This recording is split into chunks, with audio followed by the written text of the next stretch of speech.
guess everyone's still in a shopping frenzy, huh? It's gonna be Cyber Monday coming up too. It's like non-stop. Although for myself, I know there's gonna be sales all the time. Here, there's still the Boxing Day and stuff like that, so it's more about if you see a good deal, then buy it. Don't just go in and start buying everything just because it's on quote sale, because many times the prices are just marked up. It's not even that good compared to what you can get in a regular time. Still a lot of bike security going around this place, huh?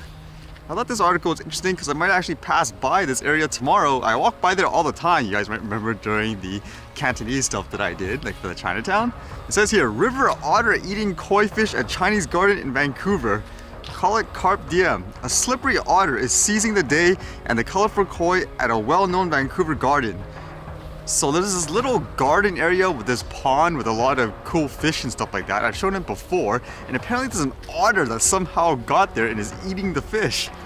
And how they found it apparently was they just saw there was a bunch of dead fish like floating in the water, like what's going on? Then eventually they found out it was because of the otter. And a lot of these fishes, some of them are really old. To my understanding, one of them is like over 50 or so. The thing is too, this isn't like say connected to a river or anything. This is kind of like a man-made type of pond, and that otter literally has to go through the city to go there. So everyone's wondering, how did they actually do that? Now they are trying to capture it and they set up traps and they put bait, but apparently the otter was being too smart. It basically took the food without being captured, and because of this too on social media there's people basically saying, hey, I'm on the otter's side, like yay, like keep escaping it. Whose side would you be on? The otter, or on the side of, say, sparing the lives of those 50-plus-year-old fish who have been there forever? Although it does make me wonder, since this is like a man-made area, it's not exactly like a super deep ocean, can't you just go in there and just manually capture it? Or is that too inhumane? I was thinking, all the stuff that we invented, we can go to the moon and stuff, yet this creature, this animal is giving people so much trouble. And this was a captivating headline. It said, experimental plane flies silently, may lead to quiet drones. A really silent drone-sized aircraft has shown it can fly, thanks to scientists who was inspired by watching Star Trek as a child. With neither propellers nor jets, the airplane gets its thrust by applying a strong electric field to the air. That general idea has been demonstrated at science fairs, but the new work shows it can power a free-flying airplane. And as reference here, we're not going to see this anytime soon. But it says before that, the approach might be used in airplane-like drones that perform tasks like environmental monitoring and surveillance. As drones become more common in urban skies, the lack of noise would be an advantage in making them less bothersome to people on the ground. And apparently they did about 10 test flights of this thing too, so it's kind of cool. I can't wait for the day we have that too, because in many cases as well with flying the drones, most people actually, when they don't even realize it, don't care, but as soon as you tell them, they're like, oh no, like where is it? Like they start freaking out just because of the hysteria and stuff like that. Any other cool thing was basically in this case, it sounded like it was essentially arts and entertainment that inspired like person to engineer or something like that. So it just goes to show you, like different hobbies, different stuff could inspire people to do different things, so don't restrict it.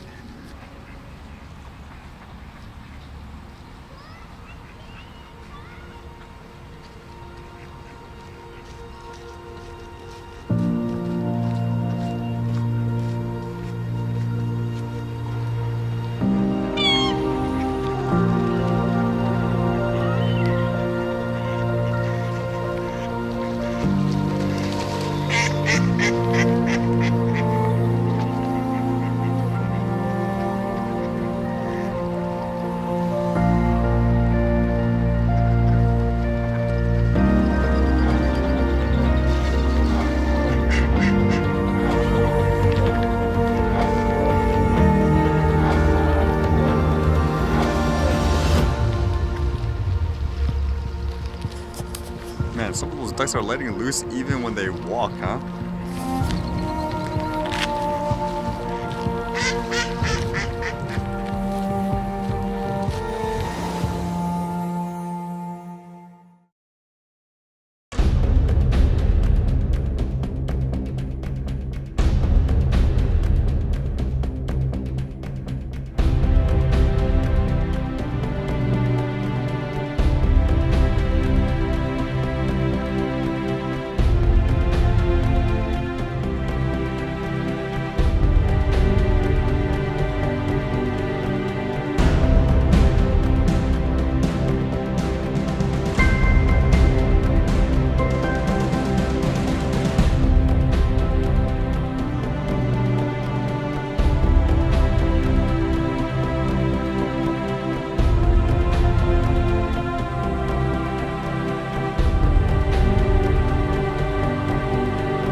Alright, see you guys later.